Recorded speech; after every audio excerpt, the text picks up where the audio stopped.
மொத நாள் அடிச்ச காத்துல நடந்த சம்பவம் தான் இது. எனக்கு ஆசையா வளர்த்த பப்பாளி மரம் சாஞ்சிருச்சு. அது என்னன்னே தெரியல. எங்க வீட்ல எப்ப சாஞ்சாலும் அந்த பப்பாளி மரம் தான் சாயும். ஏன்னா, அது எனக்கு ரொம்ப பிடிக்கும் அப்படின்னோ என்னமோ தெரியல. அதில அதுவும் இல்லாம பப்பாளி காய் நெறையா வச்சிருந்துச்சு. சரி அதுலேருந்து ஒரு காய் எடுத்து நல்லா கழுவிட்டு, தோல்லாம் சீவிட்டு, அதோட விதைய எல்லாத்தையும் எடுத்துட்டு குட்டி குட்டியா சாப் பண்ணி மெஷர் பண்ணி பார்த்தா 3 கப் அளவு இருந்துச்சு.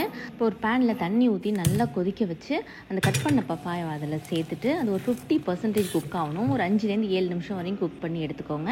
மறுபடியும் அதே பேனில் சுகரையும் தண்ணியும் சேர்த்து நல்லா கொதி வந்த பிறகு அந்த குக் பண்ண பப்பாயாவை அதில் சேர்த்து மறுபடியும் நல்லா கொதிக்க வச்சிடலாம். அந்த பாகெல்லாம் சுண்டி நல்லா ஒரு கம்பி பதம் வரும். அப்போ வந்து அந்த சுகர் சிரப்லேருந்து தனியாக எடுத்துடலாம். எடுத்த பப்பாளியை 4 பகுதியாக பிரிச்சுட்டு அதில் ஒவ்வொன்றுலையும் ஒவ்வொரு கலர் சேர்க்குறேன். என்னடா என்ன ரெசிபின்னு சொல்லாமே செய்கிறேன்னு பார்க்குறீங்களா? இப்போ கண்டுபிடிச்சிருப்பீங்க. டூட்டி ஃப்ரூட்டி தாங்க செஞ்சுட்டு இருக்கேன். இது எல்லாத்துலேயும் கலர் சேர்த்துட்டு அது ஒரு 10 நிமிஷம் அப்படியே இருக்கட்டும். 10 நிமிஷத்துக்கு பிறகு அந்த கலர்லாம் நல்லா உறிஞ்சின பிறகு எக்ஸ்ட்ரா அந்த சுகர் சிரப்லாம் அதில் கோட் ஆகிருக்கும். அதை ஒரு டிஷ்யூ பேப்பரில் போட்டு கொஞ்சம் நேரம் ட்ரைன் பண்ண விட்டுட்டு மேலேயும் ஒரு பேப்பர் ஆட்டி லைட்டாக தொடச்சி விட்டுட்டு இந்த மாதிரி இன்னொரு ட்ரேயில் மாற்றிட்டு வெயிலில் வச்சு காய வைக்கணும்னு அவசியம் இல்லை. வீட்டுக்குள்ளே இருந்தாவே காஞ்சிரும்.